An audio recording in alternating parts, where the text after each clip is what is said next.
DD किसान, बदलते भारत की शान।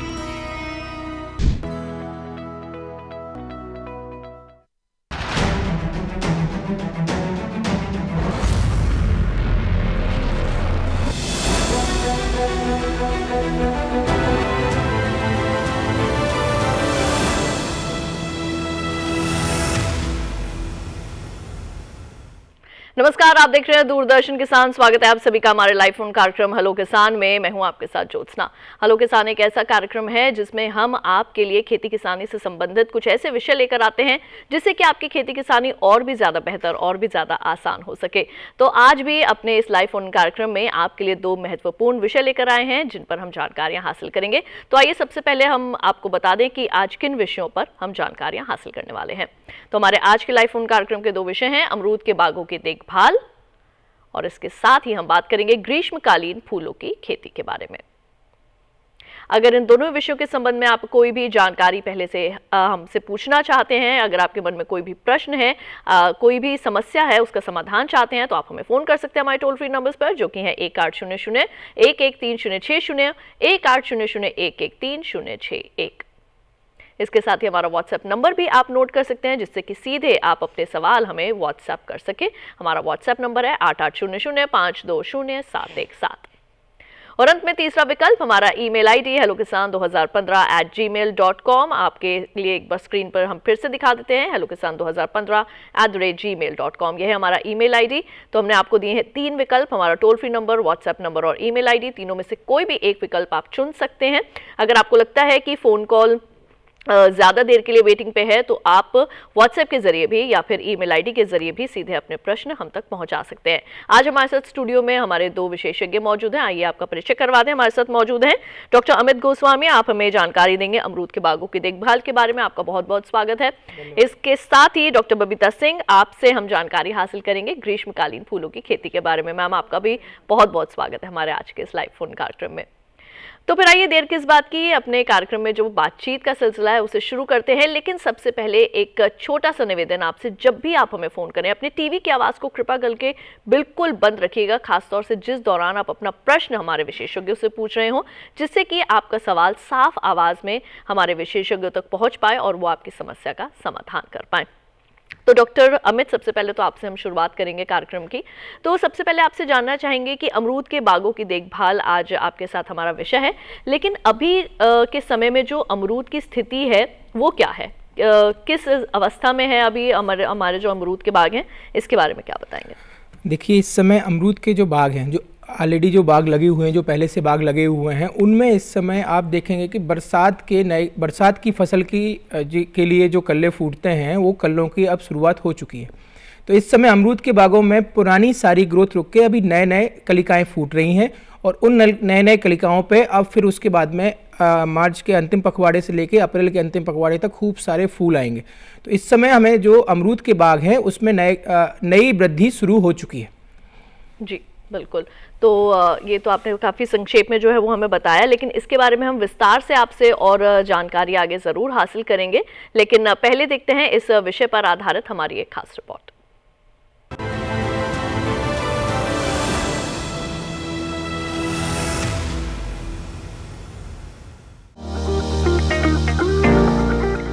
अमरूद की अच्छी फसल के लिए उसकी सही समय पर बुआई और उसके बागों की देखभाल करना जरूरी है। जिन स्थानों पर सिंचाई की सुविधा उपलब्ध हो वहां पर पौधे मार्च में भी लगाए जा सकते हैं। बाग लगाने के लिए तैयार किए गए खेत में निश्चित दूरी पर 60 बाई 60 बाई 60 सेंटीमीटर आकार के गड्ढे तैयार कर उन गड्ढों को 25 से 30 किलो अच्छी तरह तैयार गोबर की खाद, 500 ग्राम सुपर फॉस्फेट और 500 से 1000 ग्राम नीम की खली अच्छी तरह से मिट्टी में मिलाकर पौधे लगाने के 15 से 20 दिनों पहले भर दें और रोपण से पहले सिंचाई कर दें। ये समय पुराने लेकिन अनुत्पादक पेड़ों के जीर्णोद्धार के लिए भी उपयुक्त है। ऐसे पेड़ों को भूमि से 75 सेंटीमीटर की ऊंचाई तक सिरोच्छेदन करें और द्वितीयक शाखाओं को उनके उत्पत्ति बिंदु से 75 सेंटीमीटर की दूरी तक काटें। इसके अलावा विगत फसल ऋतु में विकसित हुए अंतस्थ शाखाओं को 10 से 15 सेंटीमीटर तक काटें। अमरूद की फसल वर्षा और जाड़े के मौसम में आती है। ऐसे में अच्छी पैदावार के लिए सिर्फ एक फसल लेनी चाहिए।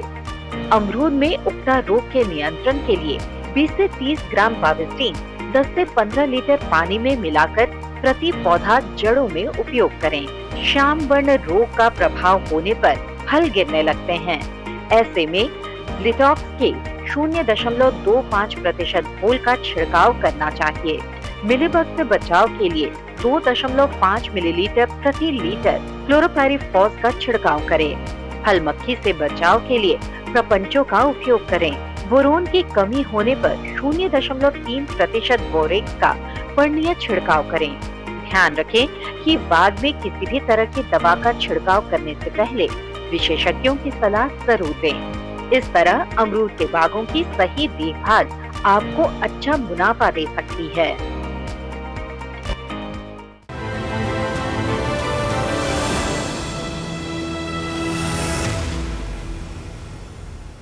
तो अभी आपने अमरूद के बागों की देखभाल के संबंध में देखी हमारी ये विशेष रिपोर्ट, और अब आइए हम यहाँ पर रुख करते हैं डॉक्टर बबीता का और उनसे जानते हैं किस तरीके से कर सकते हैं ग्रीष्मकालीन फूलों की खेती। तो डॉक्टर बबीता, सबसे पहले तो आपसे ये जानना चाहेंगे कि जो ग्रीष्मकालीन फूलों की खेती के बारे में जब हम बात करते हैं तो वैसे भी सबके चेहरे पर जो है वो एक मुस्कान आ जाती है, क्योंकि फूलों को देखकर सबको अच्छा लगता है। शरद के बाद सीधा जब हम ग्रीष्मकालीन में जाते हैं, बीच में जो बसंत का एक पड़ता है जिसमें हम देखते हैं जगह जगह फूल हैं, तो एक थोड़ी पॉजिटिविटी भी आती है।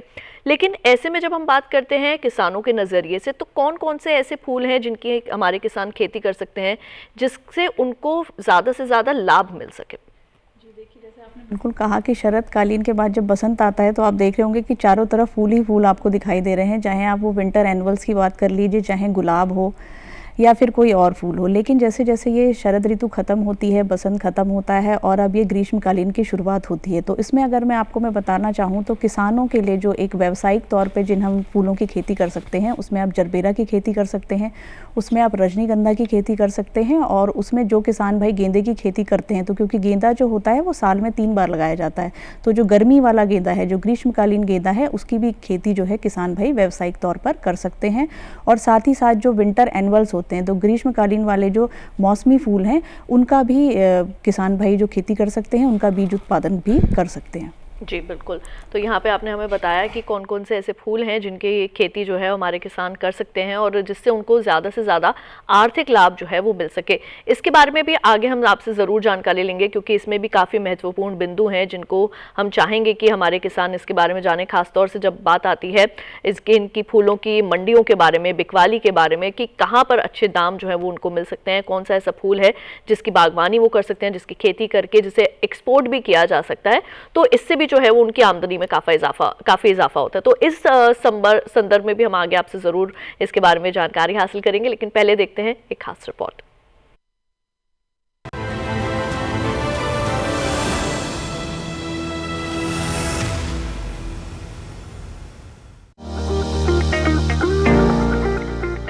गर्मियों में उगने वाले पुष्पीय पौधों के लिए फरवरी मार्च में बीजारोपण करें। गर्मी वाले फूलों में सलोसिया, वॉलमट, फ्रेंच गेंदा, पिटोनिया, साल्विया, सूरजमुखी और वर्बीना भी लगाए जा सकते हैं। जो किसान ये फूल लगाना चाहते हैं वे बीजों को 1 मीटर चौड़ी और जरूरत के हिसाब से लंबाई की क्यारियां बनाकर बीज की बुआई कर दें। बिजाई के बाद नियमित रूप से नर्सरी की सिंचाई करते रहें और निराई गुड़ाई करके खरपतवार निकाल दें। रजनीगंधा के बल्बों की रोपाई विगत माह में तैयार की गई क्यारियों में 20 से 30 सेंटीमीटर की दूरी पर करें। फूलों की खेती में दिलचस्पी रखने वाले किसान इस महीने रजनीगंधा और गुलदाउदी की रोपाई करें। रोपाई करने के बाद बाग की हल्की सिंचाई करना न भूले। ग्लैडियोलस में कंद लेने के लिए पौधे को भूमि से 15 से 20 सेंटीमीटर ऊपर से काटकर छोड़ दें और सिंचाई करें। जब पत्तियां पीली पड़ने लगे तो सिंचाई बंद कर दें। ग्लैडियोलस में काला धब्बा रोग की रोकथाम के लिए 0.2% केप्टॉन का घोल बनाकर छिड़काव करें। गुलाब की फसल में जरूरत के हिसाब से छटाई, निराई गुड़ाई और सिंचाई करना बहुत ही आवश्यक है। गुलाब के खेतों में गोबर की सड़ी हुई खाद 10 टन प्रति हेक्टेयर के अलावा 100 से 200 ग्राम कैल्शियम अमोनियम नाइट्रेट प्रत्येक 4 पौधों के समूह की दर से छटाई के बाद 2 बार दी जानी चाहिए। बता दें कि कटफ्लावर के लिए मुख्यतः जरबेरा, गुलदाउदी, गुलाब, ग्लैडियोलस और रजनीगंधा प्रचलित हैं।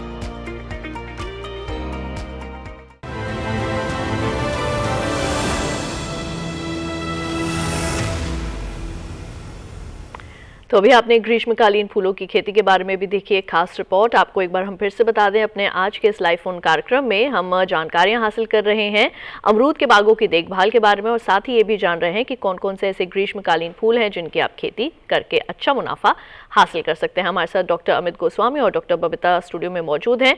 आपके लिए एक बार फिर से हम दोहरा दें, हमारे टोल फ्री नंबर्स हैं 1800113060 और 61। इन पर आप हमें फोन कर सकते हैं। 8800520717 यह है हमारा व्हाट्सएप नंबर। हेलो किसान 2015 @gmail.com यह हमारा ईमेल आईडी। तीनों में से कोई भी आप विकल्प चुन सकते हैं और हमारे विशेषज्ञों से सीधा संपर्क साध सकते हैं। अगर आपके मन में कोई भी प्रश्न है, आप कुछ भी जानना, पूछना है, समझना चाहते हैं, तो सीधे आप हमारे विशेषज्ञों से बात कर सकते हैं। डॉक्टर अमित, अब आपसे मैं यहाँ पर ये जानना चाहूंगी, शुरुआत में हमने बात की कि किस तरीके से जो है वो हम अमरूद के बागों की देखभाल कर सकते हैं, तो अभी जो अवस्था है उसके अंदर कुछ और जानकारी भी आप यहाँ पर जोड़ना चाहेंगे? हाँ बिल्कुल। देखिए, पहले तो मैं किसान भाइयों को ये बताना चाहता हूँ कि देश में पिछले 10 वर्षों में अमरूद का जो रकबा बढ़ा हुआ है, अगर हम पिछले 20 वर्षों की बात करें तो 4 गुना रकबा बढ़ा हुआ है और 5 गुना उत्पादन बढ़ा हुआ है। हमारी देश में अमरूद की करीब 150 के ऊपर प्रजातियाँ हैं। अमरूद देश के 25 राज्यों में उत्पादित हो रहा है, वो भी कमर्शियल रूप में। तो इससे आप देख सकेंगे कि अमरूद का उत्पादन बढ़ रहा है, अमरूद की खपत बढ़ रही है और अमरूद की प्लांटिंग मटेरियल की रिक्वायरमेंट भी बहुत तेज़ी से बढ़ रही है। इसके मतलब किसानों को बहुत अच्छा लाभ मिल रहा है।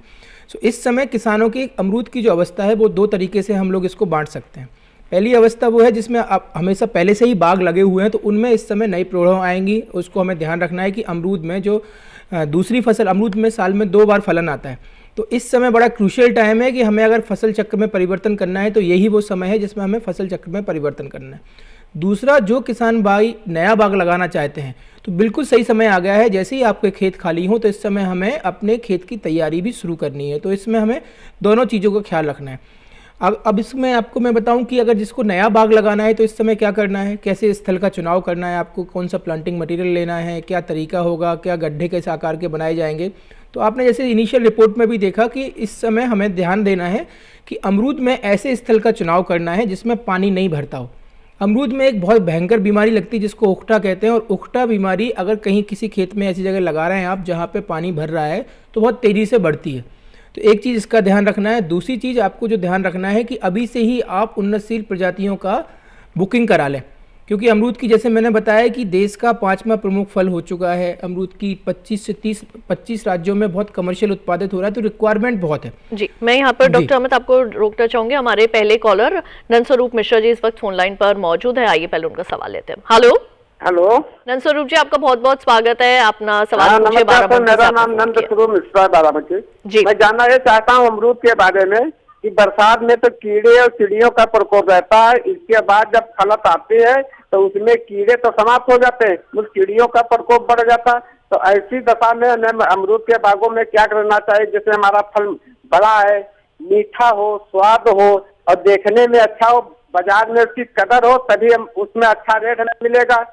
अब फूल के बारे में जानना चाहता हूँ कि जब फूल का सहालक होती तब रेट मिलता है, जब सहालक नहीं होती रेट नहीं मिलता। तो ऐसी दशा में गर्मियों में कौन से फूल लगाने चाहिए, अगर बाजार में नहीं बिक रहा है तो हम उसको जो है सुखा करके बेच सके, उसका कुछ प्रोडक्ट बना करके बेच सके जिससे हम उससे भी अच्छा लाभ कमा सकें। ठीक है, तो हमारे दोनों विशेषज्ञों के लिए प्रश्न है। डॉक्टर अमित, मैं चाहूंगी कि आपके साथ हम कंटिन्यू करें। देखिए, मिश्रा जी ने बड़े अच्छे प्रश्न किए। उन्होंने एक प्रश्न में ही पूछ लिया कि कैसे अमरूद को सुपर फूड कहते हैं, तो उसमें क्या क्या किया जाए। देखिए मिश्रा जी, इस समय जो बरसात की फसल है उसमें हमें उसको फसल चक्र परिवर्तन कहते हैं। हमें इस समय जो नए फूल आएंगे अप्रैल के महीने में, उसको हमें नीचे से 2 पत्ती छोड़ के सारे प्रौढ़ों को कटवा देना है। इसको हम लोग बोलते हैं कि बरसात में क्रॉप रेगुलेशन, इसको कैसे हम क्रॉप को रेगुलेट करते हैं। दूसरा, आपने बोला कि कैसे आपको बहुत सुंदर से, स्वादिष्ट से और बड़े अच्छे फल मिलें जिससे रेट अच्छा मिले। तो इसके सिर्फ 2 ही उपाय हैं कि एक तो आपको 2 चीज़ों का ध्यान रखना है अमरूद की खेती में, क्योंकि अमरूद को लोग कच्चा भी खाते हैं, पका भी खाते हैं। और मार्केट में अगर आपको अच्छे रेट चाहिए तो आपको अमरूद की थिनिंग भी करनी है और बैगिंग भी करनी है। पहले आपको फसल चक्र में परिवर्तन करना है कि बरसात की फसल ना लेके हम सर्दियों की फसल लें। उसके लिए आपको अप्रैल के माह में प्रथम सप्ताह में नीचे से एक पत्ती छोड़ के, क्योंकि अमरूद में फलन जो आता है वो नई प्ररोहों पे आता है, तो आपको उसकी सिकेटियर से प्रूनिंग करा देनी है सारे बाग की। आदमी कहता है कि इतनी सारी प्रूनिंग कैसे कराएंगे, तो उसके अन्य भी तरीके हैं, बट जब हम टू लीफ प्रूनिंग कहते हैं, जिसको एक जोड़ा पत्ती क्रंथन भी कहते हैं हिंदी में, इससे क्या फायदा होगा कि आपकी सारी जितनी भी लीफ है वो नीचे मल्चिंग का काम करेगी और प्लांट्स की जो न्यूट्रिएंट रिक्वायरमेंट है वो कम रहेगी। प्लांट्स में जो नए प्रोडो आएंगे वो जुलाई में आएंगे, जिससे आपको सर्दियों की फसल मिलेगी। और सर्दियों की फसल में गुणवत्तायुक्त फसल लेने के लिए आपको क्या करना है कि आपको जो फ्रूट की बैगिंग करनी है, फ्रूट बैगिंग में पॉलीप्रोपाइलिन ट्यूब बहुत आसानी से मिलती है। एक प्रति फल जो उसका अप्रॉक्सीमेटली कास्ट आती है वो 65 से 70 पैसे आती है, लेकिन मार्केट में अमरूद के जो होलसेल मार्केट के रेट हैं वो भी कभी 60 से 70 रुपये से कम नहीं मिलते हैं। तो एक तो आपका कोई भी पेस्टिसाइड आपको स्प्रे नहीं करना पड़ेगा, आपकी फसल में दो प्लांट्स की जो मतलब जो फ्रूट फ्लाई से अफेक्टेड फ्रूट्स हैं वो नहीं रहेंगे, और सर्दियों की आप तो गुणवत्तायुक्त एकदम चमचमाते फल मिलेंगे, जिससे कि आपको लाभ भी बहुत अच्छा मिलेगा। जी बिल्कुल। और डॉक्टर बबीता, आपके लिए भी उनका सवाल था कि कौन से ऐसे फूल जो हैं वो ग्रीष्मकालीन में हम ले सकते हैं जिनसे कि जो बाजार में जिनका पैसा जो है वो हमारे किसानों को अच्छा मिले। देखिए, जैसे कि मैंने पहले भी बताया कि जो किसान भाइयों के लिए जो व्यावसायिक तौर पर जो हम गर्मी वाले जो फूल हैं जिनकी खेती कर सकते हैं, उसमें सबसे पहले नंबर पे तो मैं कहूँगी कि जरबेरा आता है। जरबेरा जो है कट फ्लावर है, कर्तित फ्लावर कहते हैं जिसको, कर्तित पुष्प होता है जिसको कि हम पुष्प की डंडी के साथ इस्तेमाल करते हैं, तो वो कट फ्लावर कहलाता है।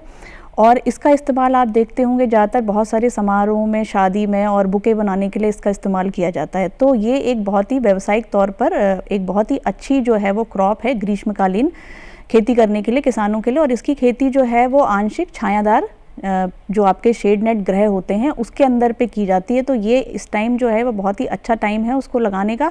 इसको थोड़ा होता है कि रेज्ड बेड, उठी हुई बेड्स पे लगभग 40 से 50 सेंटीमीटर लंबी बेड और 2 बेड के बीच में लगभग आप 50 से 60 सेंटीमीटर का डिस्टेंस रखें, जिससे कि आपको उसमें चलने में आसानी होती है। और उसके बाद क्या करना है कि इसको हम जो है विभाजन, जिसको हम डिविजन्स कहते हैं, उसके द्वारा हम इसको तैयार करते हैं। और एक जो पौधा होता है उससे आप लगभग 5 से 6 पौधे तैयार कर सकते हैं।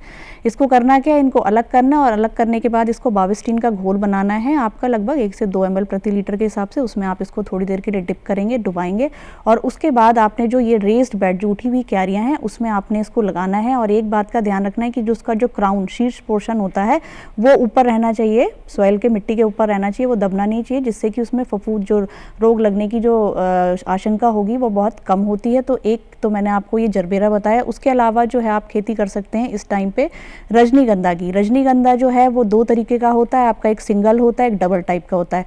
सिंगल वाला जो होता है वो ऑयल निकालने के लिए होता है, जिससे कि आप इत्र बनाते हैं, और उसका इस्तेमाल कॉस्मेटिक्स में होता है, जिसका कि बहुत ही अच्छा बाजार मूल्य आपको मिलता है। दूसरा जो डबल वाला है वो आपका कर्तित फ्लावर के जो कट फ्लावर के रूप में भी यूज़ होता है, और इसको खुले फूल जो आप गजरा, वेणी जो है उससे बनाते हैं उसके लिए भी इस्तेमाल कर सकते हैं। तो इसकी खेती तो खुले क्षेत्रों में की जाती है क्योंकि इसको खुली धूप की आवश्यकता होती है, और इसके लिए लगभग आपका 1.5 से 2.5 सेंटीमीटर का जो कंद या बल्ब होता है वो होता है, और उसको लगभग 40 से 50 हज़ार आपको कंदों की आवश्यकता पड़ती है प्रति एकड़ के लिए। तो ये भी एक बहुत ही अच्छा विकल्प है व्यावसायिक तौर पर किसान भाइयों के लिए खेती करने के लिए ग्रीष्मकालीन।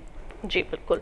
और इसी के साथ हमारे कार्यक्रम में फिलहाल के लिए वक्त हो चला है एक छोटे से ब्रेक का। जल्द लौटेंगे वापस, और आप कहीं मत जाइए, देखते रहिए दूरदर्शन के साथ।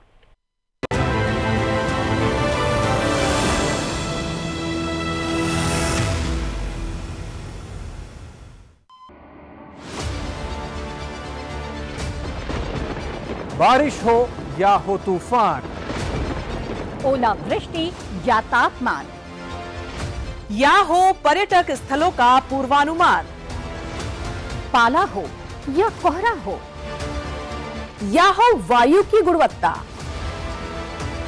सबकी सटीक जानकारी, सबका सटीक विश्लेषण। देखिए हमारे साथ मौसम खबर में। मौसम खबर, देश के मौसम का सबसे तेज और सटीक विश्लेषण, रोजाना शाम 7:30 बजे डीडी किसान पर।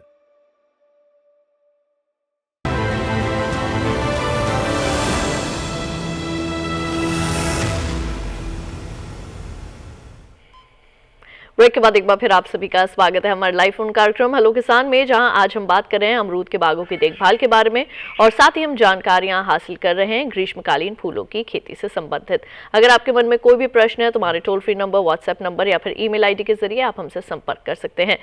डॉक्टर अमिताभ, आपसे मैं यहाँ पर ये जानना चाहूंगी कि नए बाग जो हैं अमरूद के, उनका लगाने का समय कब से जो है वो शुरू है, किस तरीके से जो है वो बाग की तैयारी हमारे किसानों को करनी चाहिए? बहुत अच्छा प्रश्न किया आपसे। इससे सारे के सारे नए बाग लगाने वाले लोग लाभान्वित हो सकते हैं। अमरूद का नहीं, किसी भी अगर आपको नॉर्थ इंडिया में बाग की तैयारी करनी है तो ये सबसे उचित समय है। इस समय जैसे ही आपकी ये फसल खरीफ की फसल कटते ही आपको सबसे पहले तो लैंड प्रिपरेशन करनी है। उसके लिए क्या करना है, आपको सबसे पहले तो अपन को लैंड को लेबल कराना है।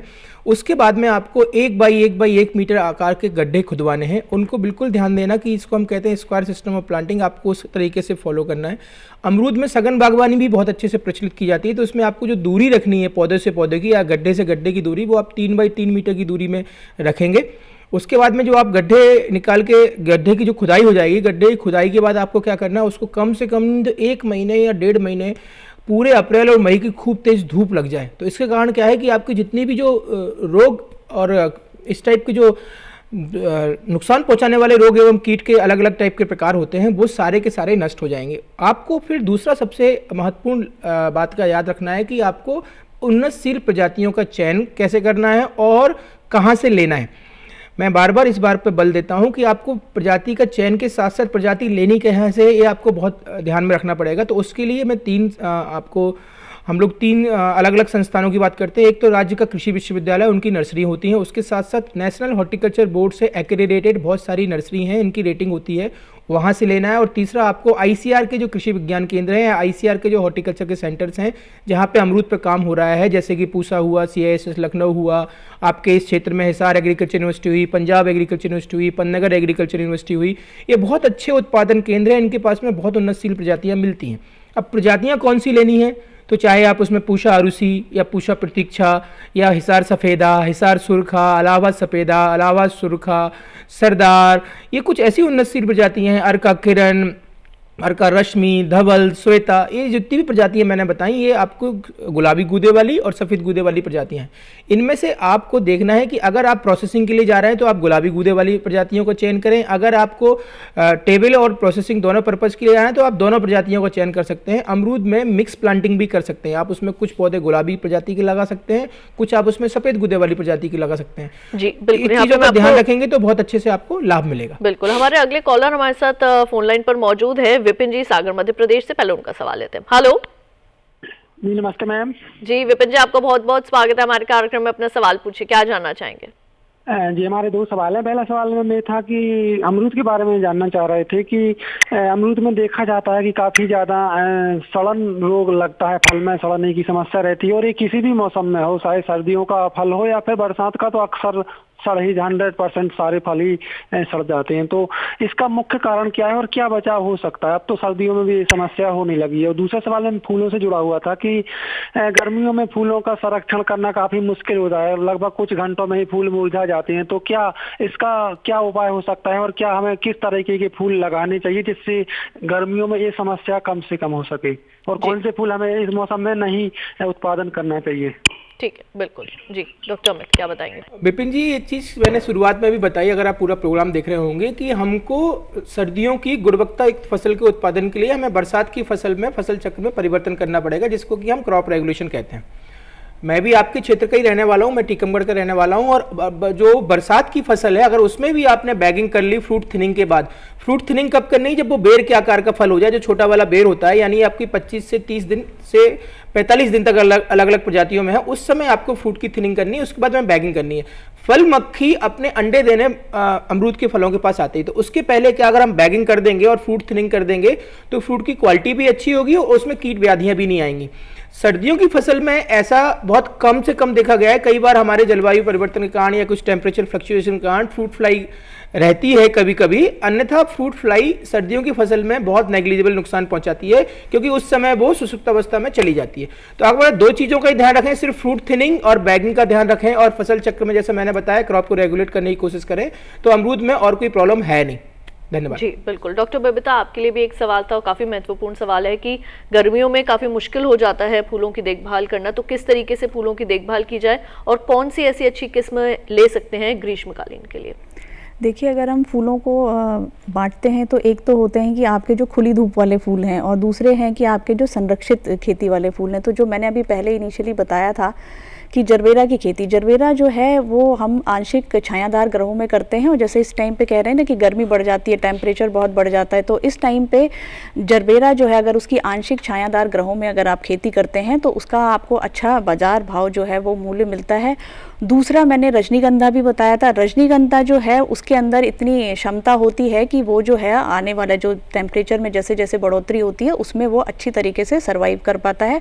तो जो किसान भाई जरबेरा की रजनीगंधा की खेती करना चाहते हैं वो इस टाइम पे ग्रीष्मकालीन जो है रजनीगंधा की खेती कर सकते हैं। उसके अलावा जो है कि जो ग्रीष्मकालीन एनुअल हैं जिनको हम मौसमी फूल कहते हैं, उनकी भी खेती की जा सकती है और साथ साथ उनका बीजों का जो उत्पादन है वो भी किया जा सकता है। और अगर मैं बात करूं कि गर्मी वाला, जो मैंने आपको पहले बताया था कि जो गेंदा होता है, गेंदा हमारा साल में 3 बार लगता है। एक तो शरतकालीन भी होता है, ग्रीष्मकालीन भी होता है और आपका वर्षा ऋतु में लगने वाला होता है। तो अभी वाला जो गेंदा है वो खेतों में जो किसान भाई करते होंगे कि इसकी खेती, वो जानते होंगे कि वो ग्रीष्मकालीन गेंदा जो है वो लगाया जा चुका है और वो अब जो है पिंचिंग की स्टेज पे आ चुका है, जिसको हम कलिका नोचन कहते हैं। तो इस टाइम पे आप जो है उसमें कलिका नोचन का काम कर सकते हैं। कलिका नोचन में ये है कि आपको शुरुआत की जो 2 पत्ती के साथ जो कलिका है उसको तोड़ देना है। उसके 1 महीने बाद आप फिर से जो शाखाएं निकली हैं, सहायक शाखाएं निकली हैं, उसमें से भी एक कलिका के साथ 2 पत्तियों को तोड़ देना, जिससे कि नंबर ऑफ ब्रांचेस, शाखाएं बढ़ जाएंगी और प्रोडक्शन जो आपका होगा वो बढ़ता है। और हमारे संस्थान द्वारा जो आपने किस्मों की बात की, तो गेंदे की बहुत सारी किस्में हैं जो हमारे संस्थान IRI पुष्प विज्ञान भूदृश्य निर्माण संभाग ने डेवलप की हैं। उसमें पूसा नारंगी गेंदा है, पूसा बसंती गेंदा है, पूसा पर्व है, पूसा उत्सव है, पूसा बहार है। और ये किस्में जो आपको आसानी से हमारे संभाग के सीड प्रोडक्शन यूनिट है वहाँ से भी मिलती हैं, और जैसे कि KVKs जो है वहाँ पे भी, और जहाँ पे भी जिस यूनिवर्सिटीज़ में फ्लोरिकल्चर डिपार्टमेंट है और जहाँ पे ये काम हो रहा है वहाँ से भी आप इसका बीज जो है, इसकी किस्में जो हैं आप वो ले सकते हैं और प्राप्त कर सकते हैं। जी बिल्कुल। और इसी के साथ हमारे अगले कॉलर राकेश जी शिमला हिमाचल प्रदेश से मौजूद है फोन लाइन पर। आइए उनका सवाल लेते हैं। हेलो हेलो, नमस्कार राकेश जी, आपका बहुत बहुत स्वागत है। आपने हमें शिमला से फोन किया, अपना सवाल पूछिए, क्या जानना चाहेंगे?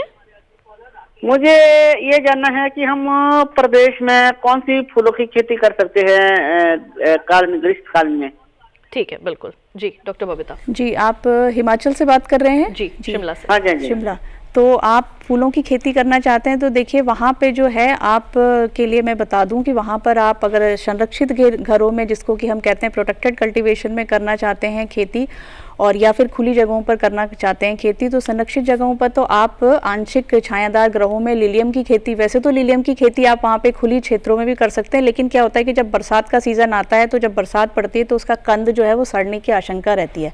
अदरवाइज़ तो आप पूरे साल भर वहाँ पर लिलियम की खेती जो है वो कर सकते हैं। और अभी भी मैं आपको बताऊँ तो लिलियम का जो टाइम है वो बहुत अच्छा है अगर आप लिलियम की खेती करना चाहते हैं। लिलियम में भी 2 तरीके का लिलियम होता है, एक एशियाटिक लिलियम होता है, एक ओरिएंटल लिलियम होता है। ओरिएंटल थोड़ा बड़ा होता है साइज़ में और एशियाटिक जो होता है वो थोड़ा सा साइज़ में छोटा होता है। और इसमें जो होता है बंच में फूल आता है। वैसे तो ये स्टेम, और स्टेम के बाद इसमें ये शाखाओं, 4-5 शाखाओं में फूल आता है। और सही बताऊं तो इसका जो बाजार में मूल्य होता है जब पीक पीरियड पे, तो एक बंच का जो प्राइस है वो लगभग 250 से 300 रुपए का एक जो है इसका बंच आपको मिलता है। तो इसकी खेती अगर आप करना चाहते हैं आपने हिमाचल में, शिमला में, तो इसकी खेती आप आसानी से कर सकते हैं। ये बहुत ही अच्छी एक आपका विकल्प होगा वहाँ पे अच्छी आमदनी के लिए। बिल्कुल। और व्हाट्सएप के जरिए भी हमारे पास प्रश्न जो है वो लगातार आने शुरू हो चुके हैं और आप दोनों ही विशेषज्ञों के लिए यहाँ पर एक प्रश्न आया है। डॉक्टर अमित, सबसे पहले आपसे लेना चाहूंगी, पुरुषोत्तम कुमार जी ने गांव डंडी, तहसील भद्रवा, जिला डोडा, जम्मू कश्मीर से उन्होंने हमें प्रश्न लिखा है और वो ये कहते हैं कि हमारे यहाँ ठंड बहुत होती है, क्या यहाँ पर भी हम अमरूद के पेड़ लगा सकते हैं? जम्मू के कुछ पार्ट में जहाँ पे कि आपके 2 से 3 महीने के बाद सर्दी उतनी नहीं पड़ती, वहाँ पे लगा सकते हैं। और आपके एरिया में भी अमरूद की कमर्शियल खेती तो नहीं हो रही, बट जम्मू के जो प्रॉपर जम्मू है उस क्षेत्र में अमरूद की खूब बाग बगीचे लगे हुए हैं, तो आप लगा सकते हैं। आपको एक बार इस चीज़ का ध्यान रखना है कि वहाँ पे जो टेम्परेचर, मिनिमम टेम्परेचर है वो सब जीरो कंडीशन में नहीं जाए, अन्यथा अमरूद के पौधों में फिर उसको नहीं लगाना ही उचित रहेगा। क्या क्षेत्र के हिसाब से कोई खास किस्म है जिसका चयन कर सकते हैं वो? नहीं, पंजाब से जो पंजाब पिंक वगैरह प्रजाति निकली हैं, क्योंकि पंजाब में भी ठंडी बहुत पड़ती है, स्पेशली अमृतसर और उस सारे क्षेत्र में, तो वो प्रजातियां वहाँ पे बहुत अच्छे से सर्वाइव कर रही हैं और लगाई जा सकती हैं। जी बिल्कुल। हमारे अगले कॉलर रंजीत जी बिहार से मौजूद हैं फोन लाइन पर, उनका सवाल लेते हैं। हेलो हेलो रंजीत जी, आपका बहुत बहुत स्वागत है, बिहार से आपने हमें फोन किया है। जी सवाल पूछिए। सूर्यमुखी पे है जी। तो सूर्यमुखी जो उत्तरी बिहार के लिए, तो ये तो कौन सा यानी इसका बीज सबसे उपयुक्त रहेगा? उसके बाद इसका जो तेल है, तेल यानी मानव शरीर के लिए उपयुक्त है इसका तेल? ठीक है, क्योंकि हम लोग को सब यानी कि कहता है कि ये शरीर के लिए सही नहीं होता, हमारे गांव वाले बताते हैं। इनका यानी भ्रम हमारा दूर कीजिए थोड़ा सा तेल से। जी बिल्कुल। जी डॉक्टर बबीता क्या बताएंगे? जी, सूरजमुखी की बात की है इन्होंने कि सूरजमुखी की कौन सी जो किस्म है और उसके बारे में अगर पूछना चाहते हैं तो मैं ये बताना चाहूँगी कि अगर जो आप बिहार से बिलोंग करते हैं तो वहाँ पे जो वहाँ का जो कृषि विज्ञान क्षेत्र या फिर जहाँ पे कृषि विश्वविद्यालय हैं, जैसे सबौर है, उसके अलावा आपका राजेंद्र प्रसाद एग्रीकल्चर यूनिवर्सिटी है, आप वहाँ पे संपर्क कर सकते हैं कि कौन कौन सी किस्म जो है आप सूरजमुखी की लगा सकते हैं और उनसे आपको क्या क्या आप उनसे जो मूल्य संवर्धित उत्पाद हैं या फिर उनको किस तरीके से आपको इस्तेमाल करना है, प्रोसेसिंग करना है, वो आप उनसे जानकारी ले सकते हैं। जी बिल्कुल। और इसी के साथ हमारे कार्यक्रम में फिलहाल के लिए वक्त हो चला है एक और छोटे से ब्रेक का। जल्द लौटेंगे वापस, कहीं मत जाइए, देखते रहिए दूरदर्शन के साथ।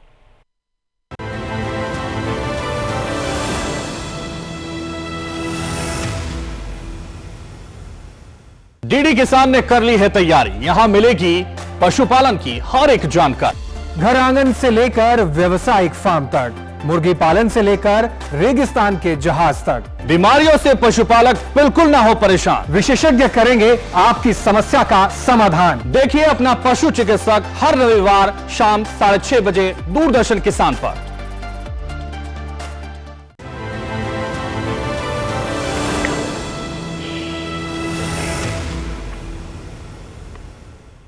ब्रेक के बाद एक बार फिर आप सभी का स्वागत है हमारे लाइव फोन कार्यक्रम हेलो किसान में, जहां आज हम बात कर रहे हैं अमरूद के बागों की देखभाल के बारे में और साथ ही हम ये भी समझ रहे हैं कि ग्रीष्मकालीन फूलों की खेती आप किस तरीके से कर सकते हैं।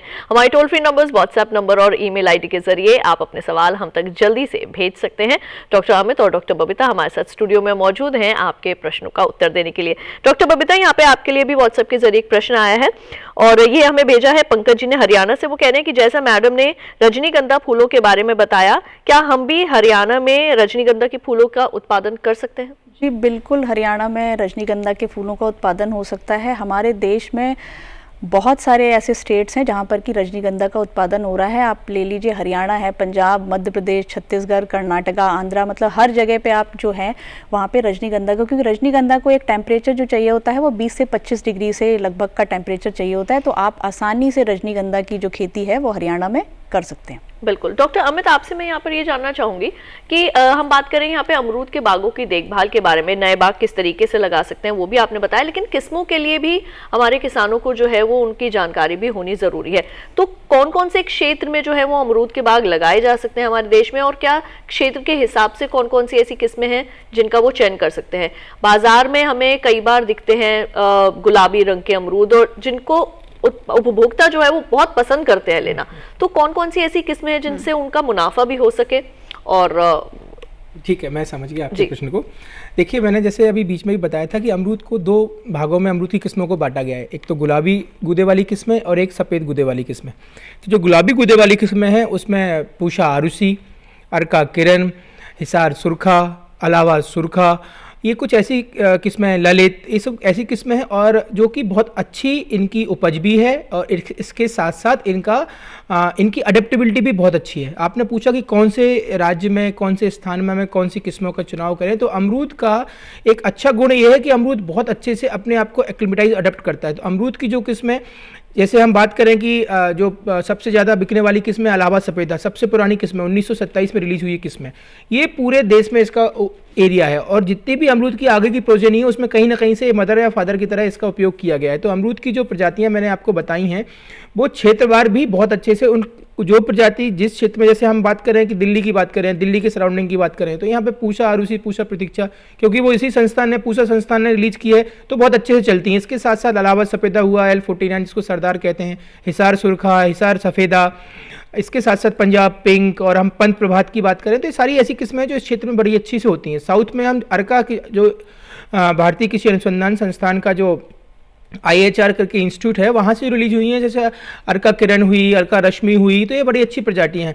इसके साथ साथ हम लखनऊ वाले क्षेत्र की बात करें तो वहाँ पे आपको यही इलाहाबाद सफ़ेदा हुआ, श्वेता हुआ, धवल हुआ, ललित हुआ, ये प्रजातियाँ क्योंकि उस क्षेत्र से ही विकसित हुई हैं तो वहाँ पे बहुत अच्छे से उत्पादन होता है।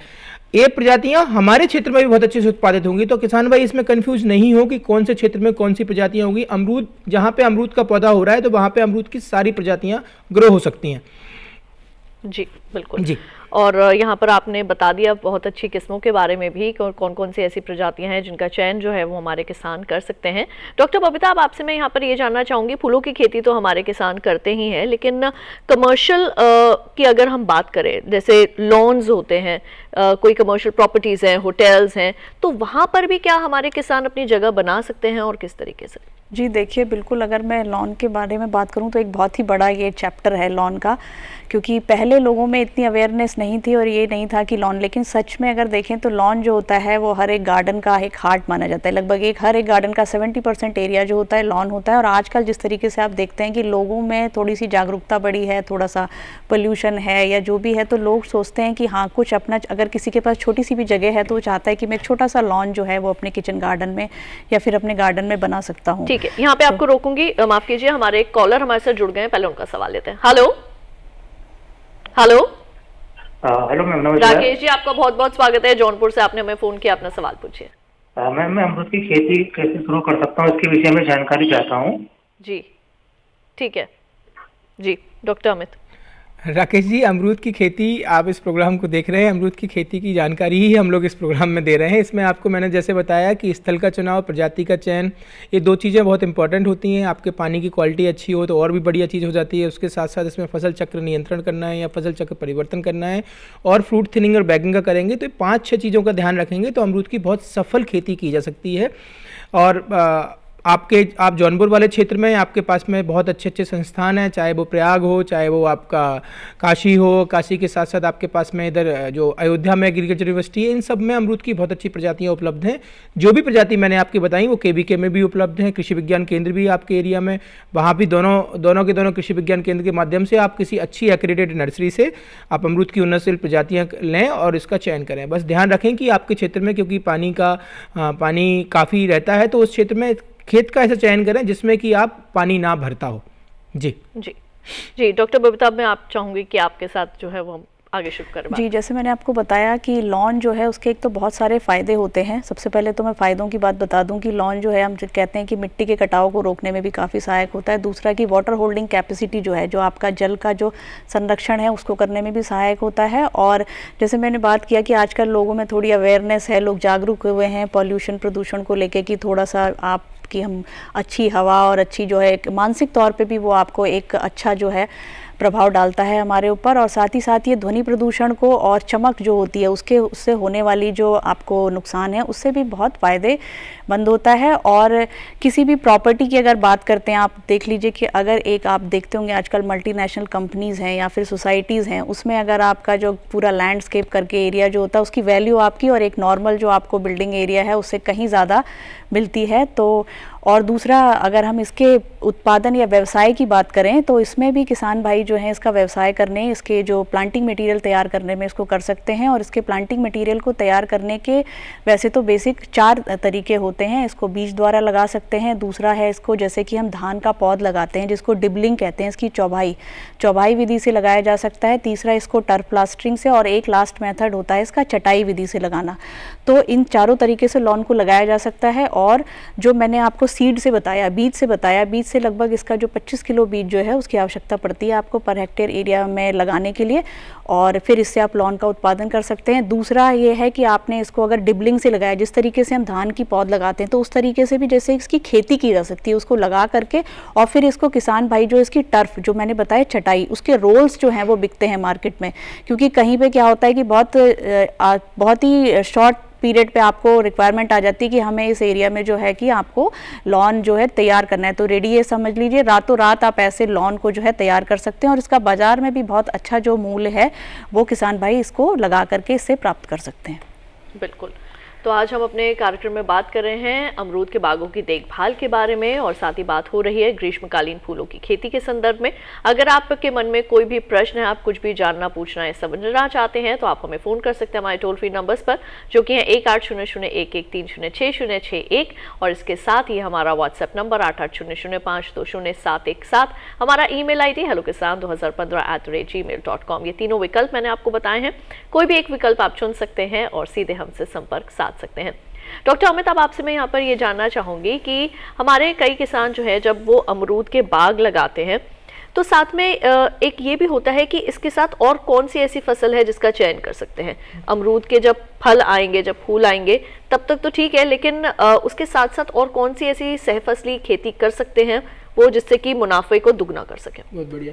अमरूद के शुरुआती दिनों में तो हम सहफसली कर सकते हैं। उसमें हमें ध्यान रखना है कि अमरूद की जो खाने वाली जड़ें हैं, पोषक तत्व ग्रहण करने वाली जड़ें हैं, वो ज़मीन से सिर्फ नीचे 25 सेंटीमीटर के पास में होती हैं। तो अमरूद के थाले से, जैसे मान लीजिए हम 3 बाई 3 मीटर की दूरी पे अमरूद लगा रहे हैं तो करीब 1100 के पौधे तो हम प्रति हेक्टेयर हम पौधे लगा लेंगे। तो बीच का जो स्पेस है उसमें एक ऐसी फसलें हैं जो कि एक तो कंपटीशन ना करें। तो जैसे कि हमारे डॉक्टर बबीता ने बताया कि गेंदे की खेती बहुत अच्छे से अमरूद में की जा सकती है, क्योंकि गेंदा दूसरी तरीके से गेंदा निमेटोड को अट्रैक्ट करता है। तो गेंदे की खेती से हम ऊपर से फूल ले सकते हैं और नीचे जब जमीन से उखाड़ के लेके जाएंगे तो उसके साथ साथ हम अपने खेतों में अगर निमेटोड की समस्या है तो वो भी बाहर कर रहे हैं। तो गेंदे की खेती बड़ी अच्छी की जा सकती है। इसके साथ साथ हम शुरुआती दौर में हम हरी सब्जियों की खेती भी कर सकते हैं। पर ध्यान दें कि जब अमरूद में कमर्शियल उत्पादन शुरू हो जाए तीसरे साल के बाद से, तो उसके बाद में हमें फिर अवॉइड करना है, क्योंकि हमें उस अमरूद में डीप प्लॉइंग नहीं करनी, हमें गहरी जुताई अमरूद के खेतों में नहीं करनी। जैसा कि मैंने बताया कि उसकी जो पोषण लेने वाली जड़ें हैं वो शुरुआत से 25 सेंटीमीटर के नीचे होती हैं। तो अगर हम इसमें गहरी जुताई करेंगे या कोई ऐसी जुताई करेंगे जिसके कारण इसकी जड़ें कटती हैं तो फिर उसमें ओक्टा की समस्या बढ़ सकती है। तो हमें शुरुआत में ऐसी फसलों के चयन करना है, जैसे कि मैंने गेंदा बताया, हरी सब्जी वाली फसलें बताई, जिसमें बहुत गहरी जुताई की जरूरत नहीं है और जिसका कहीं ना कहीं से उसको कंपटीशन के रूप में अमरूद की ग्रोथ के ऊपर कोई असर नहीं पड़ रहा है। तीसरे साल उसके बाद में कोशिश करें, क्योंकि इतने सारे उसमें खुद ही उत्पादन इतना अच्छा देगा वो, कि हम गेंदे के अलावा बाकी किसी और की चीज़ों की खेती ना करके उसमें अमरूद की फसल पे ही ध्यान दें तो बहुत अच्छा उत्पादन, ऐसे भी अमरूद से बहुत अच्छा उत्पादन मिल जाता है। जी बिल्कुल। हमारे अगले कॉलर मांदा श्री हमारे साथ मौजूद है फोन लाइन पर। आइए कार्यक्रम में उनका सवाल शामिल करें। हेलो मांदा श्री जी, आपका बहुत बहुत स्वागत है हमारे लाइव फोन कार्यक्रम में। आपने हमें हिमाचल से फोन किया, अपना सवाल पूछिए। हेलो नमस्कार मैम। जी मैम नमस्कार, आपका बहुत बहुत स्वागत है हमारे कार्यक्रम में। हिमाचल से आपने हमें फोन किया है, सवाल पूछिए अपना, क्या जानना चाहेंगे आप? मैं जानना चाहती हूँ हमारे यहाँ पे बहुत बर्फ पड़ती है, ट्यूलिप की खेती कैसी रहेगी?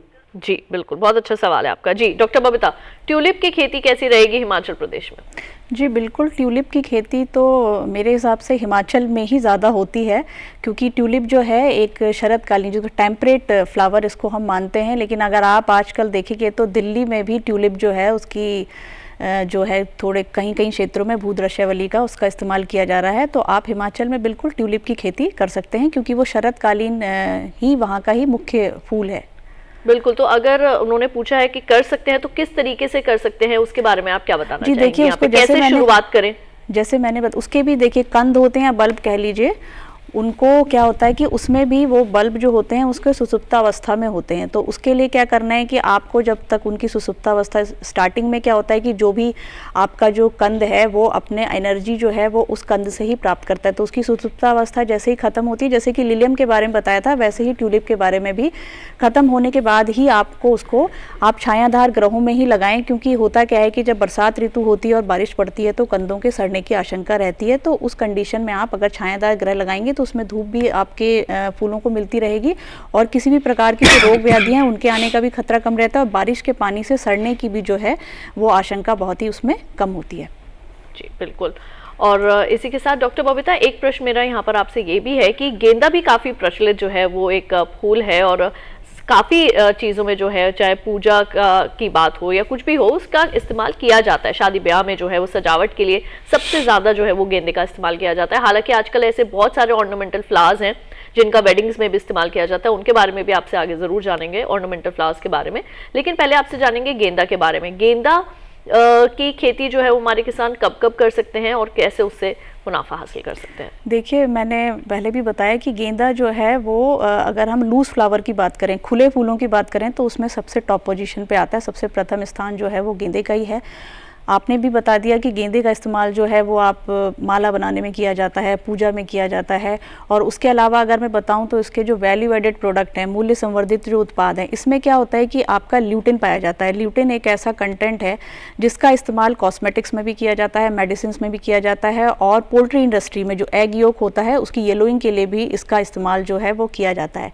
और इससे बहुत सारे तेल भी निकाले जाते हैं जो कि मेडिसिन में यूज़ होते हैं। और जैसे सर ने भी अभी बताया कि जो गेंदा होता है वो निमेटोड को कंट्रोल करने का भी काम करता है, तो वो तो इसका भी एक अलग से बेनिफिट लाभ है ही। उसके अलावा अगर मैं बताऊं कि खेती की बात आपने करी, तो गेंदा जो है वो तीनों वर्ष के 3 हमारे यहाँ पे जो सीज़न होते हैं, वर्षा ऋतु है, ग्रीष्म ऋतु है और शरद ऋतु है, तीनों सीज़न में इसकी खेती की जा सकती है। अगर आपको जो शरद ऋतु वाला गेंदा लेना है तो उसकी जो आपकी नर्सरी डलेगी आपकी सितंबर अक्टूबर में उसकी नर्सरी के साथ साथ उसकी प्लांटिंग होगी, वो आपका जनवरी फरवरी में तैयार हो जाता है। और जो आपका ग्रीष्मकालीन वाला गेंदा है उसकी नर्सरी आपकी जनवरी फरवरी में डलेगी और वो आपका मई जून में जो पुष्पन करता है। और जो आपका बरसात में होने वाला गेंदा है उसकी नर्सरी आप मई जून में डालेंगे, जिससे कि वो आपके सितंबर अक्टूबर में फूल देता है। और इसकी अगर किस्मों की बात करूं तो हमारे संस्थान द्वारा बहुत सारी किस्में ऐसी विकसित की गई हैं, जिसमें कि पूसा नारंगी गेंदा, पूसा बसंती गेंदा और पूसा बहार, ये जो होते हैं वो अफ्रीकन गेंदा मतलब है जिसमें बड़े बड़े फ्लावर्स आएंगे।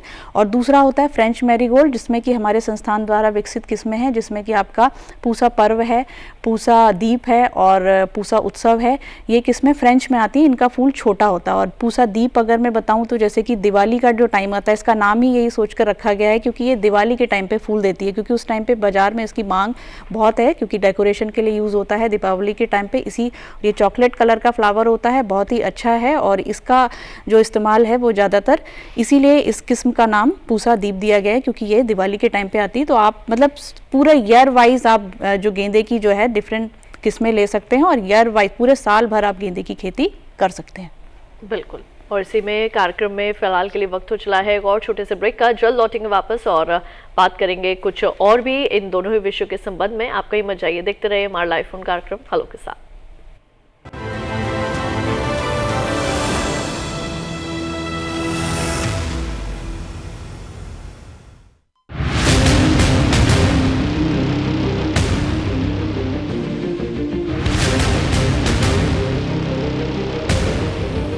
जब तपती है धरती, सूरज उगलता है आग, ठंड में जब सर्दी जमा देती सबके हाल, सब छुप जाते अपने अपने घरों में, तब बाहर निकलता सिर्फ एक इंसान, भरने के लिए हम सबका पेट, खून को पसीने की तरह देता बहा, थक जाता, झुलस जाता, हो जाता बीमार, तब उसकी सेहत का ध्यान रखता सिर्फ डीडी किसान।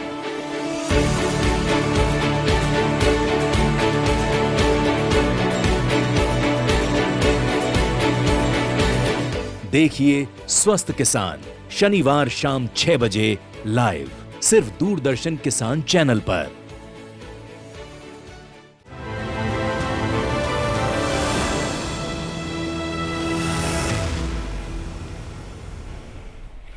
ब्रेक के बाद एक बार फिर आप सभी का स्वागत है हमारे लाइव फोन कार्यक्रम हेलो किसान में। आज हम बात कर रहे हैं अमरूद के बागों की देखभाल के बारे में और साथ ही बात हो रही है ग्रीष्मकालीन फूलों की खेती के बारे में। हमारे अगले कॉलर राजकुमार शाह जी पटना बिहार से मौजूद है हमारे साथ फोन लाइन पर। आइए उनका सवाल है। हेलो जी मालिक जी, राजकुमार जी आपका बहुत बहुत स्वागत है हमारे कार्यक्रम में। सवाल पूछिए। हेलो जी सर। जी राजकुमार जी सवाल पूछिए। सवाल ऐसा है कि अमरूद के संग संग कौन कौन सी फसल लगा सकते हैं? अमरूद के साथ कौन कौन सी फसल लगा सकते हैं? जी बिल्कुल जी डॉक्टर। अमरूद के संग कौन कौन फसल लगाएंगे कि वो अच्छा होगा? ठीक है जी डॉक्टर अमित। अमरूद के साथ में जैसे मैंने बताया आपको कि अमरूद के साथ में आप गेंदा, हरी पत्तेदार सब्जियां, ये सारी फसलें आप लगा सकते हैं। इसके साथ साथ शुरुआती दौर में जब वो अमरूद के बाग लगाए जाते हैं तो बस हमें एक चीज़ का ध्यान रखना है कि एक तो उसके थाले के आसपास कोई हम फसल नहीं लगाएं, दूसरा हम उसमें कोई ऐसी फसल नहीं लगाएं जिसमें बहुत ज़्यादा पानी की ज़रूरत होती हो। बाकी शुरुआती दौर में। और तीसरा जिसका मैंने बताया कि जैसे कि फूलों की खेती में आप गेंदे की बड़ी अच्छी खेती कर सकते हैं। इसके साथ साथ आप इसमें जो भी कद्दू वर्गीय फसलें शुरुआती दौर में, जब तक कि उसमें कोई फलन नहीं आ रहा है, जब तक हम ये सारी फसलें का चयन कर सकते हैं और इससे आप लाभ भी ले सकते हैं। बस ध्यान रखना है कि पानी ना भरने वाला हो, बिल्ट जिसको नुकसान ना पहुंचाता हो, इनका ध्यान रखना है। जैसे कि टमाटर की फसल हमें नहीं लगानी है, हमें इसमें इसके साथ साथ हमें ध्यान रखना है कि जिसमें भी पानी ज़्यादा लगता हो उस फसल का चयन नहीं करना। बाकी फसलें आप लगा सकते हैं। और मैं तो सजेस्ट करूंगा किसान भाई इसके साथ में गेंदे जैसी फूलों की खेती करें, तो इससे हमारा दोनों लाभ हो जाता है। अमरूद को भी फायदा मिलता है और आय भी अच्छी मिलती है। और जैसा कि मैडम ने भी बताया कि अब तो गेंदे की तीनों सीजन की प्रजातियां भी उपलब्ध हैं, तो ये सारी चीज़ें लगाएंगे तो दोनों क्रॉप का फायदा होगा। बिल्कुल। इसी में एक सवाल मैं आपसे ये भी जोड़ना चाहूँगी कि जैसे हमने अभी पीछे भी बात करी और आपने यहाँ पर फसल चक्र के बारे में बताया, तो जब फसल चक्र परिवर्तन होता है तो उसके संदर्भ में आप किसानों को क्या जो है वो जानकारी देना चाहेंगे, उनको क्या कुछ करना चाहिए? एक बहुत जिसको कहते हैं ना कि थंब रूल है एकदम, कि अमरूद में जो फूल आएंगे वो नए कल्लों पे आएंगे। अमरूद में आप सघन बागबानी बहुत अच्छे से, किसान भाइयों को धीरे धीरे देख देख के सबको समझ में आ गया कि अमरूद में सघन बागबानी भी बहुत अच्छी हो सकती है। उसका कारण क्या है कि क्योंकि उसमें नए प्ररोहों पे फूल आते हैं, इसलिए हम पुरानी शाखाओं को, रगड़ खाने वाली शाखाओं को, एक दूसरे के ऊपर छाया का असर देने वाली शाखाओं को निकालते रहते हैं। और ये उसका जब से उचित समय चल रहा है वो अभी चल रहा है कि अभी से लेके अप्रैल के प्रथम पखवाड़े तक अगर हम उन सारी जो उसको कहते हैं कि अनडिजायरेबल ब्रांचेज, यानी जिन शाखाओं में पिछली बार फलन ले चुके हैं, जो शाखाएं एक दूसरे से रगड़ खा रही हैं, जिस शाखाओं से एक दूसरे के ऊपर छाया का असर कर रहा है, तो इस समय उनको निकाल देना है। अब आपने बात की फसल चक्र परिवर्तन की, तो उसके पहले ध्यान रखना कि अमरूद में सदाई एवं क्रंदन करते समय ध्यान देना है कि अमरूद में जब भी हम कोई शाखा काटें तो उसके बाद में हमें उसके ऊपर बोडेक्स पेस्ट या कॉपर ऑक्सीक्लोराइड की पेस्टिंग करनी है। अमरूद को हमेशा ओपन सेंटर सिस्टम में, मतलब ऐसा खुला रहे अमरूद, तो जिससे कि जितनी अंदर तक अमरूद के पेड़ के अंदर तक सूर्य का प्रकाश जाएगा उतने अंदर से अमरूद फलता है।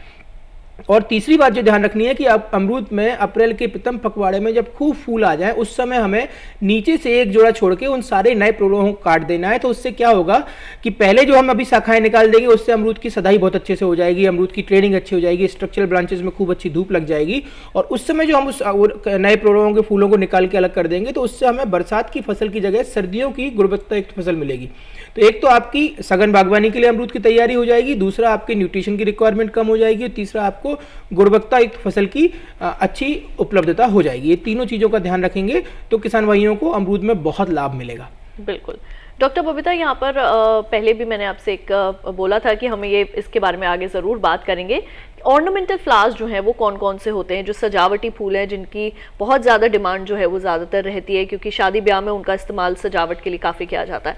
तो ऑर्नामेंटल फ्लावर्स कौन से हैं और कौन कौन से, किस तरीके से जो है वो उनकी बागवानी खेती की जा सकती है? देखिए, ऑर्नामेंटल फ्लावर, जो अलंकृत फ्लावर अगर मैं बात करूँ तो उसमें जैसे कि हम कट फ्लावर, बेसिकली उनको हम कट फ्लावर बोलते हैं, कर्तित फूल, जिसको कि हम डंडी के साथ इस्तेमाल करते हैं, जिसमें हम इसका स्टेम लेते हैं, तो वो ही होते हैं हमारे ज़्यादातर ऑर्नामेंटल फ्लावर, जिसमें मैंने आपको आज इनकी जानकारी भी दी है। जैसे कि उसमें जरबेरा आता है और जो आपका डबल टाइप का रजनीगंधा है, उसके अलावा लिलियम की बात भी हमने की। अभी एक मैडम ने क्वेश्चन भी पूछा था हिमाचल से, ट्यूलिप भी एक अच्छा ऑर्नामेंटल कट फ्लावर है जिसका इस्तेमाल किया जा सकता है।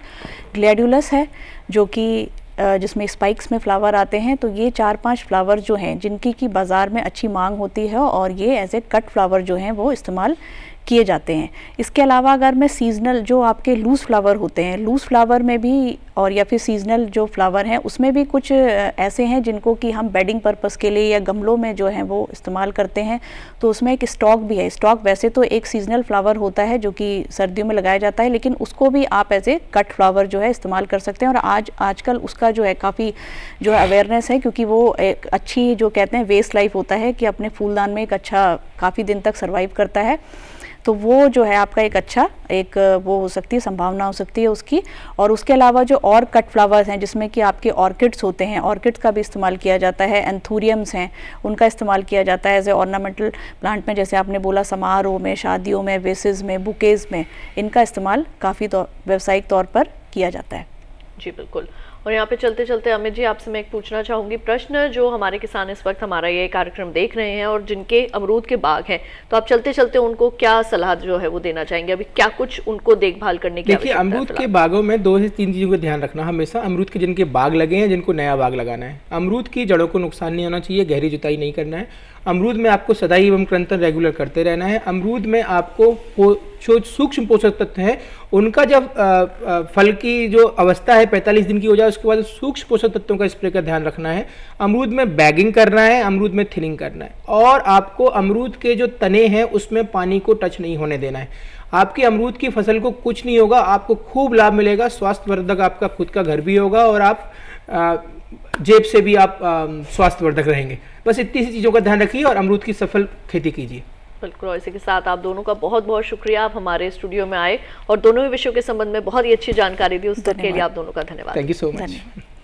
तो आज आपने जाना किस तरीके से अमरूद के बागों की आप देखभाल कर सकते हैं और कौन कौन से ऐसे ग्रीष्मकालीन फूल हैं जिनकी आप खेती करके अच्छा मुनाफा हासिल कर सकते हैं। अब आइए आपको बता दें हमारा अगला जो हेलो किसान कार्यक्रम होगा उसके क्या विषय रहने वाले हैं। तो अगली बार जो है वो हम जानकारियां हासिल करेंगे पशुओं में परजीवियों से बचाव के बारे में और साथ ही बात होगी मछली पालन की। दोनों विषयों के संबंध में अगर पहले से ही अपने कोई प्रश्न आप हमें भेजना चाहते हैं तो आप हमारा ईमेल आईडी जो है वो नोट कर सकते हैं। हमारा ईमेल आईडी है hellokisan2015@gmail.com। और अगर अपने प्रश्न आप हमें रिकॉर्ड करवाना चाहते हैं तो दूरदर्शन किसान का कॉल सेंटर नंबर आप लिख लीजिए जो कि है 1800113060 और सोमवार से शनिवार सुबह 6 बजे से रात 10 बजे तक ये नंबर आपके लिए उपलब्ध रहता है। इसके अलावा अगर हमारे आज के इस कार्यक्रम को आप दोबारा से देखना चाहते हैं, कोई भी जानकारी अगर आपसे छूट गई है आप दोबारा देखना चाहते हैं तो इस QR कोड को आप स्कैन कर सकते हैं। इससे सीधे आप हमारे YouTube चैनल पर चले जाएंगे, वहां जाकर भी आप एक बार फिर से हमारे इस कार्यक्रम को देखकर तमाम जानकारियां हासिल कर सकते हैं। तो आज के लिए केवल इतना ही, मुझे दीजिए इजाजत। आप सभी अपना रखिए ख्याल। नमस्कार। एक जरा भैया कोई फोटो खींचेगा क्या?